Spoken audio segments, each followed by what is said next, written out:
Did you just update Antigravity to the new 2.0 and now wonder where the heck actually your IDE went? I had the exact same problem. In this video, I'm going to break down exactly what happened, how to fix it, and where we go from here. I was excited. The new Antigravity 2.0 has just come out, and I thought to myself, of course I'm going to update this. This is going to be brilliant. And then I saw the interface. For those of you who don't know me, my name is Lloyd Dodgen. I run an AI consulting company. We actually help businesses figure out ways to integrate AI into their businesses without breaking it.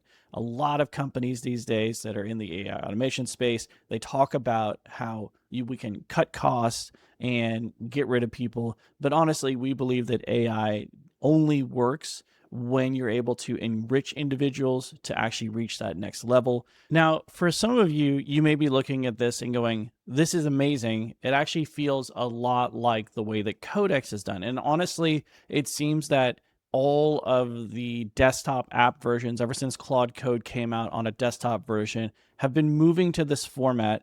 And it's a little interesting that everybody's now moving to essentially folders and files instead of these ethereal agents that you have a hard time grasping where things are, the way we used to code things. However, for most of you who are doing anything serious with coding, you were in an IDE, an interface development environment. And if you see here, where the heck is the IDE? It is completely gone. And I was racking my brain around it because I had all of my settings set up.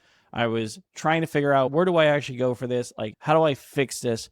And the solution actually is, it's very interesting. It turns out it's actually two softwares now. What happened, and obviously Google didn't tell us anything, but Google's been making a ton of updates just recently. But they didn't tell us that now it is actually two softwares that are running. So we have our Antigravity, and now we have our Antigravity IDE. They are two separate softwares. So the solution to this actually is pretty straightforward. So this is Antigravity 2.0. This is the site that we are seeing. If you go to antigravity.google/product/antigravity-2, you will see everything that we have just seen here. This is very much like a Codex build where you're able to have abstract, like abstract UI, you have dynamic subagents, you schedule tasks, you put everything in projects, extended customization, which really is just basically saying, hey, you can add skills, MCPs and stuff. And you would download the download 64, x64 if you're a Windows user like me. But if we go to antigravity.google/product/antigravity-IDE, we see that it is actually two different products. And we can see the products here. We now have 4 products available to us. We have 2.0, we have CLI as its own independent product, we have the SDK, and we have the IDE as its own product. This was not explained. So when we made this update, all of a sudden, I saw Reddit light up. I was about to start saying stuff on Reddit. So once I downloaded all of this, it then allowed me to have my SDK. Now, the problem is that when I downloaded this originally, it still didn't make it smooth. I would open up my IDE and it did not work. So what I had to do was actually, I had to uninstall all of it. I uninstalled all of it. I have to go back in, add my connections. So for those of you who have never added your connections, we'll also just talk about that a little here. One of the connections that I use a tremendous amount is Claude Code. There is this Claude Code for VS Code because Antigravity is just a fork from VS Code, but now with all of their agents and Antigravity support.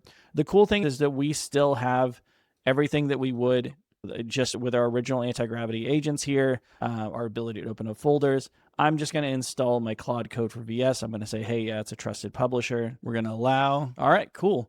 That is now there. So just like before, it looks like it pulled up all of my Claude Code for VS Code from my original, which is great. I still see everything there. And just like that, we have Claude Code again.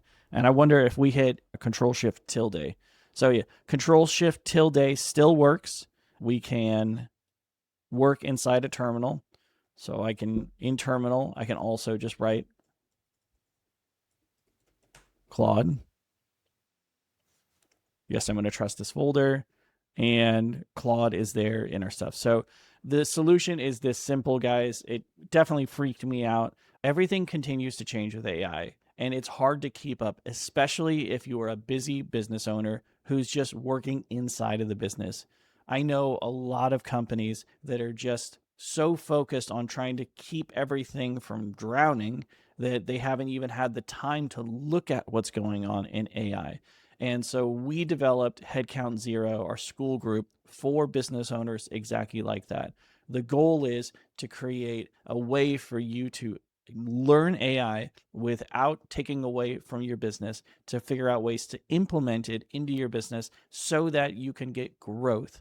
A lot of people are always talking about how can we cut costs? How can we save here? And I believe that growth for any business is the key. Increasing margins, increasing revenue, increasing even hires so that we are actually able to have more people actually winning with AI versus less people winning with AI. And for more videos like this, just make sure to like and subscribe. Leave a comment down below if you have any questions. If there's something that is pressing within your own business that you're trying to learn, let me know. And I'm going to be here to provide solutions for you guys. Thanks.